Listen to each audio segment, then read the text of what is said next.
So it's my pleasure now to introduce our next speaker, Dr. Constance Benson, a professor of medicine at the University of California, San Diego, who also came all the way from California to talk to you.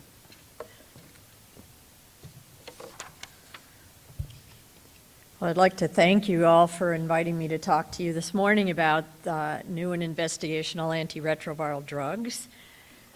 These are my financial relationships within eligible companies, interesting term these days for CME, learning objectives, and you can read those in your syllabus, so I won't be going over those. So today I'm going to start with a question about whether there's a need for new antiretroviral drugs, and then move on to talking about three classes of drugs. The first will be Islatravir, the second, new data on Lenacapavir, as was referred to earlier. I'm not going to be talking about maturation inhibitors. There weren't new data presented at CROI and not a lot of new information to talk about. And then briefly talk about broadly neutralizing antibodies as they are being developed for treatment of HIV. So to answer the first question, I think that despite unprecedented progress in treating HIV in the past 30, 35 years, there have been significant opportunities still for improving our therapy. You just heard a question from the audience that relates to that. So many patients would prefer to have lower pill burdens, would prefer to have lower drug burdens. There's obviously the promise of these long-acting agents for individuals who have adherence challenges and safety challenges with regard to adverse events associated with their current therapies. And lastly, virologic failure, which continues to plague a small proportion of individuals no matter what classes of drugs they've been exposed to. So I think there's still lots of opportunity. Having said that, there's not a lot of development.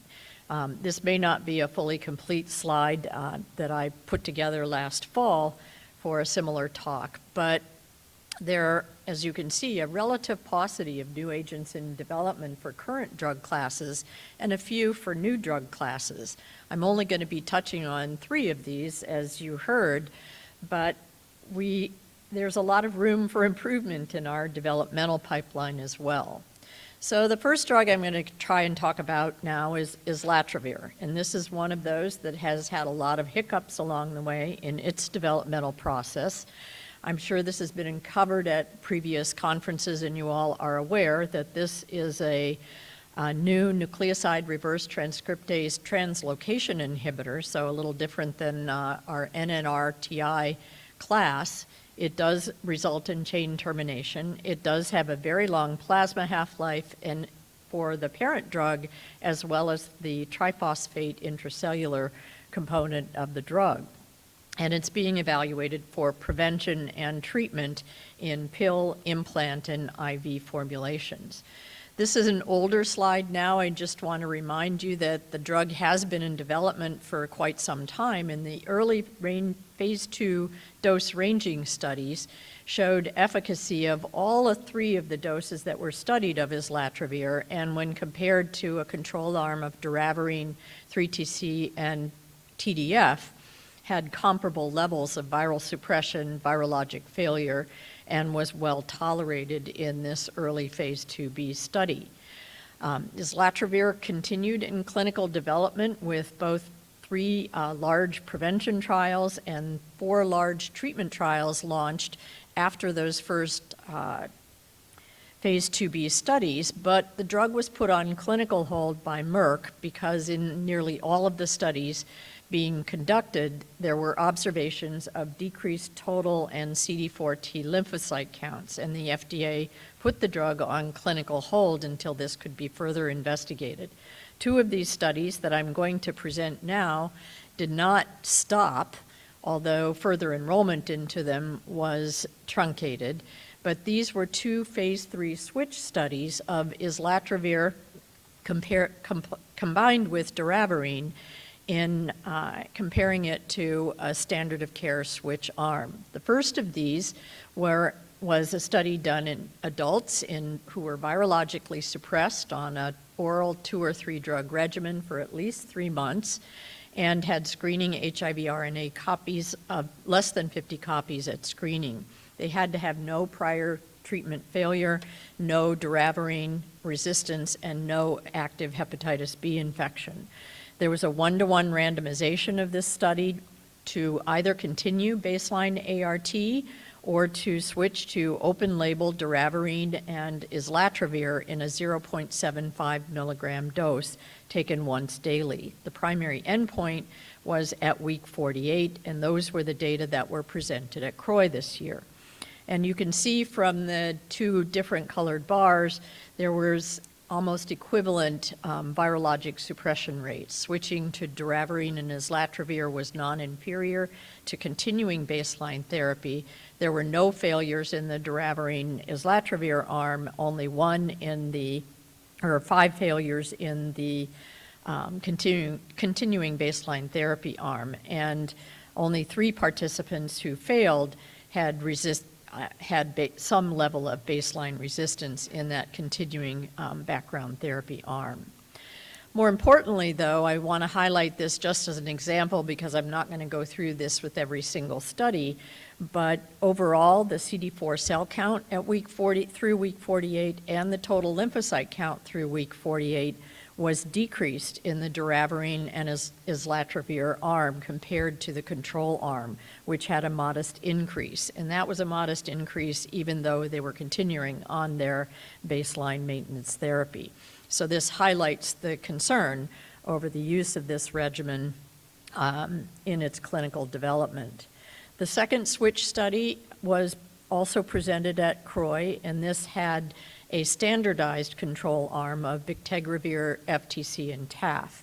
And similar eligibility criteria, similar study design, participants were randomized 1-to-1 to receive the same oral dose of doravirine and islatravir in a dose of 0.75 milligrams for the islatravir, and were also taking placebo. So this was a double-blind placebo-controlled trial. And the control arm was to continue bictegravir, FTC, and TAF. Again, the week 48 endpoint was presented at CROI, and again, you can see exactly equivalent bars here for suppression at 48 weeks. And both arms had about a 93 to 94% suppression rate. The overall failure rate, only 3 of the patients, 2 in the doravirine islatravir and 1 in the comparator arm, had confirmed virologic failure. There was no resistance detected to doravirine or islatravir in the failure on that arm, and islatravir was not detected in plasma, suggesting that there may have been an adherence issue resulting in treatment failure. In that trial as well, the CD4 cell count and T lymphocyte counts were low, had decreased by week 48 in the doravirine islatravir arm, and had increased in the control arm. So just some key points from these 2 phase 3 trials. But they both had similar baseline demographic, viral, and CD4 count characteristics. The drug regimen was well tolerated. Few patients discontinued due to adverse events. There were no serious adverse events. And the interpretation of the CD4 T cell count and total lymphocyte count declines were that they were modest and not clinically significant, but it's clear that they were different from the comparator arm.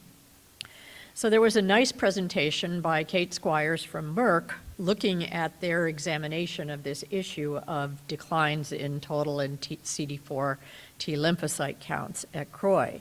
And looking at the more than 1,400 patients with HIV who were treated with islatravir in all of the trials, and the 884 who were treated in prevention trials, they've established that the mechanism for this decline is the preferential accumulation of islatravir triphosphate in lymphocytes, leading to supratherapeutic levels that are associated with apoptosis and killing of the cell, resulting in decreases. There was no evidence in their studies of mitochondrial toxicity. I'm just showing you 3 representative graphs that Dr. Squires showed, looking at the fact that this was true across all of the studies in all of the populations, regardless of whether they were being used for prevention in uninfected individuals or for treatment.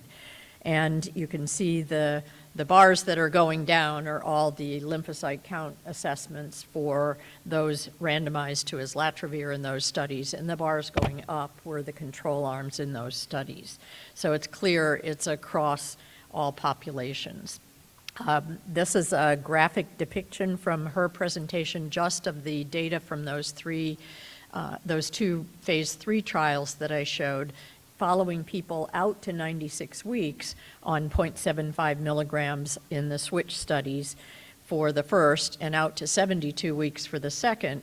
And the 3 points to take away from this, you won't be able to see much of the numbers themselves, but the acute decline appeared to taper off after about 48 weeks of therapy, with most of the patients who continued on drug having their levels tapering off, and when the drug was stopped, they gradually migrated back to baseline levels for CD4 count and T lymphocyte counts. And that was true out through week 96. And in the phase 2 dose ranging studies, the effect was seen at all 3 doses, but there was a clear dose-response relationship, with the highest dose being associated with the greatest decrease in CD4 and total T lymphocyte counts. And that was their conclusion from their studies. There was no increase in incidence of infection or other complications in any of the patients treated with Islatravir, and they were able to talk about the fact that with clinical and modeling data identified from these studies, they were able to establish a threshold for the triphosphate level and clinical doses below which they do not expect to see this decline in total lymphocyte and CD4 T cell counts. And so Islatravir is back on the development pathway. Their clinical trials have been restarted, and they are now restarting those trials with a dose of doravirine established at 100 milligrams and Islatravir at 0.25 milligrams in once daily in treatment-naive and virally suppressed participants. I'm going to move on now to talk about Lenacapavir. Again, this is an older slide now. It's been talked about for several years. In its clinical development, it is the first-in-class capsid inhibitor drug class, active against a broad range of HIV-1 isolates, including those that are resistant to currently available ARVs. And its mechanism of action is modulating the stability or transport of capsid complexes, which is a necessary process at several steps in viral replication. We saw at last year's CROI the initial data from the Calibrate study, and this was the study of Lenacapavir in treatment-naive individuals. I'll just briefly remind you of those data, but I found it to be a relatively complex study design in that it combined both oral and subcutaneous injections with Lenacapavir in a treatment-naive group and compared them to a comparator arm of bictegravir FTAF. The 4 treatment groups here, group 1, 2, and 3, all Lenacapavir arms. The first 2, Lenacapavir given subcutaneously every 6 months, and the third group, Lenacapavir given orally. All 3 arms initially combined with FTAF given once daily orally, and then at week 28, the first 2 groups were switched to either TAF plus Lenacapavir alone or bictegravir plus Lenacapavir alone. And the primary endpoint was week 54. So the data presented at last year's CROI showed relatively comparable levels to the comparator arm of virologic suppression, and in particular, the 2 subcutaneous arms were associated with an 88% achieving and maintaining of virologic suppression at week 54.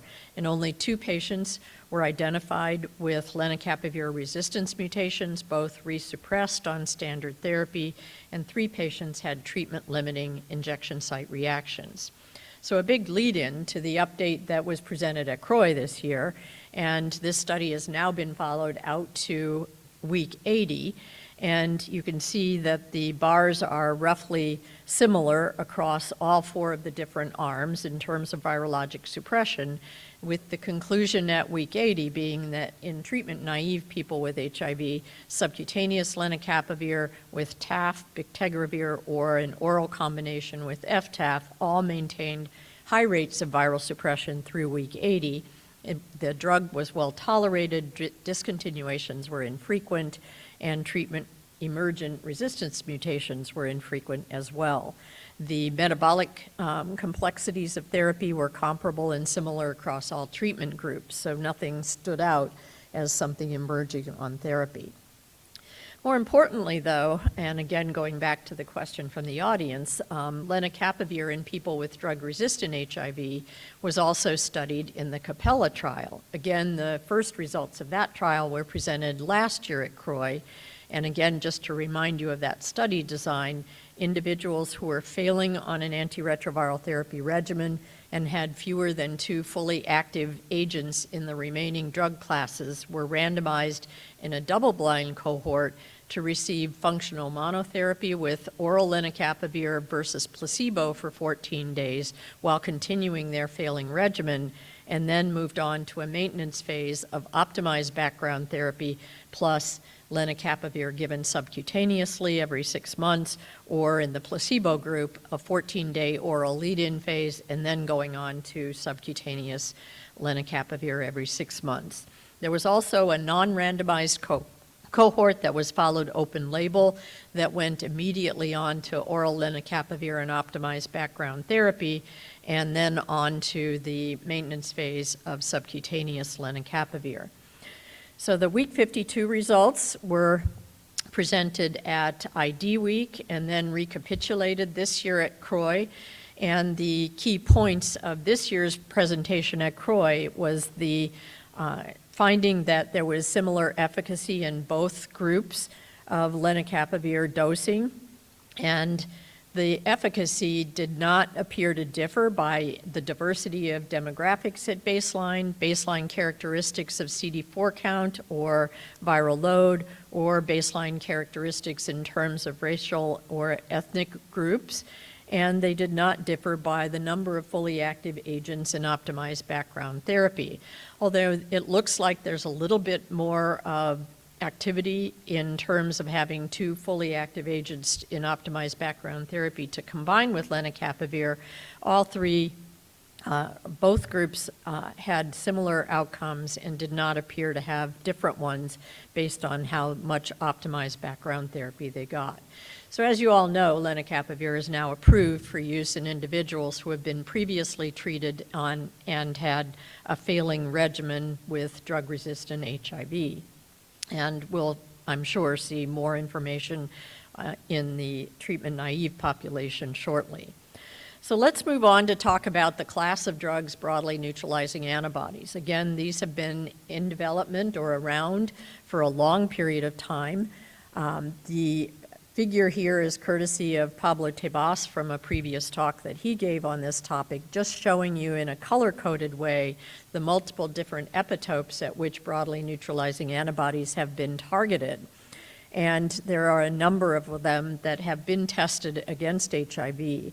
Some general characteristics for broadly neutralizing antibodies is that the ones that have been tested in clinical settings appear to be generally safe. They have long half-lives or have been engineered to have longer half-lives. They have antiviral activity that suppresses viremia. They do have a propensity for selection of resistance. Many of them are associated with baseline resistance mutations, and particularly will do so with monotherapy. And they're currently in development not just for treatment, but also for their ability to directly eliminate infected cells and potentially reduce the viral reservoir in various strategies being attempted for cure of HIV. I won't be talking about that category. This is just a summary slide of several published studies of broadly neutralizing antibodies and their effect on plasma viremia, courtesy of Marina Kasky from her work. And across all of these studies, you can see from the graphics that all of the broadly neutralizing antibodies tested in these studies had a a modest reduction in plasma viremia overall, with nadir plasma viremia reductions of 1.5 to 2 logs. However, in monotherapy studies, there was a rapid rebound and rapid development of resistance. When 2 or more bNAbs were combined, that rebound took longer to occur, and the viral nadir was a little bit lower. And when all 3 were combined in a single infusion, there was, again, more prolongation to viral rebound, but still relative selection for resistance strains did occur, and viral rebounds occurred in nearly all of the patients treated. And this has led to a lot of work done with bioengineering some of these broadly neutralizing antibodies, both to increase their half-life and their bioavailability, hoping to get more potent activity from them, either alone or in combination. And again, these are representative graphs from several studies, but showing with the VRC01, for example, by bioengineering, the half-life of this one has been increased from 15 days to 71 days, and likewise with the other 2 bNAbs from 24 to 80 days or 17 days to 66 days. So overall, about a 3-fold longer serum half-life of the parental bNAbs that were then moved on into clinical testing. And part of the reason for increasing both the bioavailability and the prolongation of the half-life is to allow these to be given in twice-yearly infusions or in subcutaneous infusions on a quarterly basis. And these have now moved into clinical testing. A different broadly neutralizing antibody that was presented at Glasgow this past fall has in vitro activity and targets the CD4 binding site of the HIV-1 envelope protein. And this was a bNAb that was tested in a treatment-naive population with greater than 5,000 copies per ml of virus and greater than 250 cells CD4 counts. And both a high dose, 40 milligrams per kilogram given as a single IV infusion, and a low dose, 4 milligrams per kilogram given as a single IV infusion were tested. And patients were then followed through day 84 and then moved on to a standard of care background with dolutegravir and 3-TC. The primary endpoint for the study was the maximum change in viral load during monotherapy phase and safety, with secondary endpoints following various PK parameters and antibody levels. In this summary slide, I won't go through all of the details, but just to summarize that there were no grade 3 or 4 adverse events, there were no serious adverse events. Injection site reactions were generally of only grade 1 and resolved completely. A single infusion was generally well tolerated, and you can see here that the high dose infusion resulted in a maximum viral nadir of about 2.6 logs and a little over 2 logs for the low dose, and the median time to viral rebound was also greater for the higher dose. There was a very interesting study presented also at CROI this year attempting to combine 2 of these broadly neutralizing antibodies. The first, I'm not going to just go through all the names because they always get my tongue tied, but I'll call it TAB, and the second ZAB. And these 2 broadly neutralizing antibodies target different non-overlapping epitopes of the viral envelope. The first, TAB, being a CD4 binding site, broadly neutralizing antibody, and ZAB, one of the V3 glycan epitopes of the viral envelope. And in a randomized blinded phase 1b study that looked at safety and efficacy of a long-acting regimen combining these 2 broadly neutralizing antibodies with Lenacapavir, the data were presented at CROI. The original study design looked at individuals who were virologically suppressed for at least 18 months on a background regimen had viral susceptibility at baseline to both of these broadly neutralizing antibodies and had a CD4 count above 500. The study design was initially intended to look at 2 infusions of both Lenacapavir and the neutralizing antibodies, but because of the temporary clinical hold on Lenacapavir during the course of the study, because of the storage vial incompatibility that has been resolved, subsequently they amended the study design to look at just a single dose. Group 1 received Lenacapavir, TAB, and ZAB in a low dose, and Group 2 received Lenacapavir, TAB, and ZAB at a higher dose, and the primary endpoint was at week 26. And you can see here that there was an oral Lenacapavir dose given on day 1 and day 2, and then an injectable dose given on day 1, and then the 2 infusions on day 1. And these are the virologic efficacy outcomes at week 26. This was a very small study. I will caution you about overinterpreting the results here. There were 18 out of the 20 participants maintained viral suppression through week 26, regardless of the dose of the bNAbs. 1 participant withdrew at week 12, although he was fully suppressed at the time, and 1 participant had confirmed virologic rebound at week 16, but was resuppressed after going back to their baseline antiretroviral therapy. So a very good outcome, but to me more interesting data from this study was the fact that in all of the patients for whom levels were obtained, serum levels of the 2 broadly neutralizing antibodies were maintained well above the threshold in the dotted line here for viral suppression out to week 26. So could have even been given at an even longer duration between doses.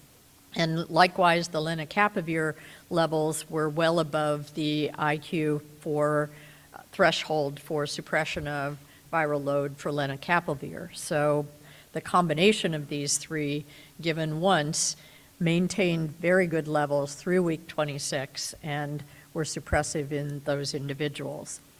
To take a word from Judy's slides, snippets from CROI 2023 that she didn't cover.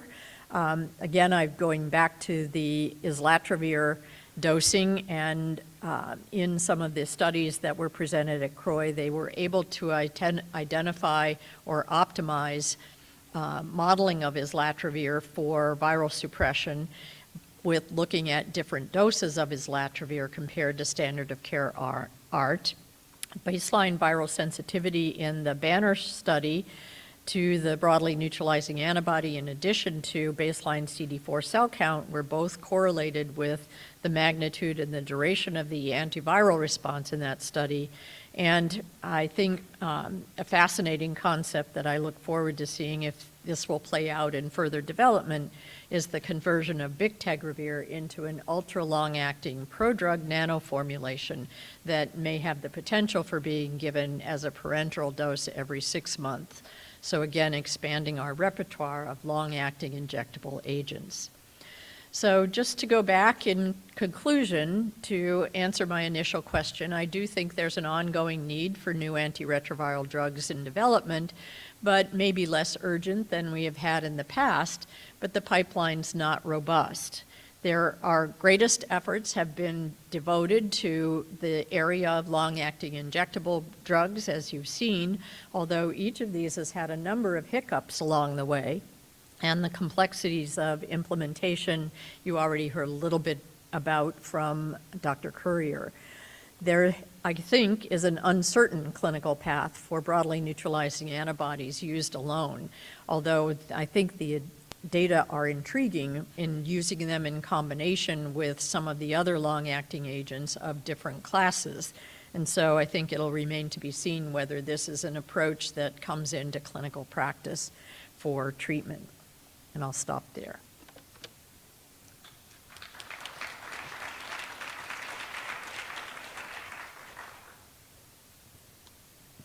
Thank you. Thank you for that tour de force. We have a couple of questions already submitted, but I'll encourage people to come up to the microphones because that's always much more fun. Probably easier for you to just I read the can just questions. read the questions. You don't need to. Thank you. First question is about the doravirine and islatravir combination and asking whether I have more to say about the rationale for combining doravirine and islatravir versus other drugs with islatravir. I think that's a better question to address to Merck, but this often has more to do with pharma considerations than with investigative considerations. So I don't think I can go much further than that about explaining their rationale. Second question has to do with the ideal patient who would benefit from monoclonal antibody therapy, and this will be key to answer the insurance question. I think that's a very good question to think about. I think a lot of the people who are working on developing broadly neutralizing antibodies have been concentrating on trying to focus development on improving the antiviral activity and improving the durability and bioavailability so that they can be given in very infrequent dosing, with the attention being to perhaps using them once or twice a year for dosing. The ideal patient, I think, will probably fit into a similar category for the ideal patient that you would use some of the other long-acting agents. And right now, many of the things that have been talked about are people who are virally suppressed at the time you start them on therapy. This idea of starting people who have detectable virus on a long-acting injectable right from the get-go is something that deserves further evaluation but hasn't been looked at in a careful enough way in a variety of clinical settings to help us answer that question. So I think viral suppression at the time they switched to a broadly neutralizing antibody and having baseline resistance testing to show that the virus is susceptible to the broadly neutralizing antibodies are two of the things that have been looked at in clinical trials. And I think we'll learn more about what the optimal patient population might be as time goes along. The whole issue of CD4 cell counts and viral loads at baseline when you are considering enrolling patients on a suppressive regimen, we know from past experience that very low CD4 counts and very high viral loads tend to be not the optimal situation for starting people on something that may be a more vulnerable type of therapy. So I think we'll learn more about the answer to that question as the studies evolve. Next question, did investigators mention what % of those tested for susceptibility to broadly neutralizing antibodies did not have susceptible virus? Well, the two studies that I showed you that are a little further along and are actual formal clinical trials, both had tested at baseline, and individuals who were resistant to those broadly neutralizing antibodies were excluded from those studies. Most of the studies that have been done have been more exploratory and have shown that anywhere from as few as a couple percent to as high as 10% of individuals have baseline resistance mutations to at least one of the broadly neutralizing antibodies that had been tested, and those are in the combination studies. But I think that very much depends on the type of broadly neutralizing antibody, the epitope that it's targeting, and what's being used in combination. So I think that's going to be something to pay attention to as these compounds get further evaluated for treatment in clinical trials, because it will be important for us to know what proportion of individuals are going to have background resistance to a variety of these broadly neutralizing antibodies. The next question, would you feel comfortable switching from enfuvirtide to lenacapavir in a patient with highly resistant virus on long-term enfuvirtide? So that's a very good question. I don't think that particular type of patient was particularly highlighted in the CAPELLA study. Again, I think given the potency of the drug, the fact that in the CAPELLA trial it didn't appear to matter what number of drugs that were fully active in the optimized background regimen suggests to me that you could potentially switch someone to that, but I think all of us would feel a little uncomfortable with that. Again, these are relatively small studies in the scheme of things, and we really need a little bit more experience from larger trials in clinical practice to understand what's the optimal patient in that setting. So again, I think I would feel comfortable trying it, but carefully monitoring that patient and looking for the potential of adding additional drugs, whatever those classes of drugs might be, to keep the situation stable. In the syllabus, there is a section on long-acting cabotegravir solar study. Yes, the syllabus contained my earlier draft version of slides rather than the final version that I presented today, but the solar study was covered by Dr. Courier just in the talk just prior to mine, and so her slides are in the syllabus, and you can refer to the syllabus for her slides on the solar study. So, any other questions? I think that's it. Okay, thank you. Thank you. And we can take a break now. We'll ask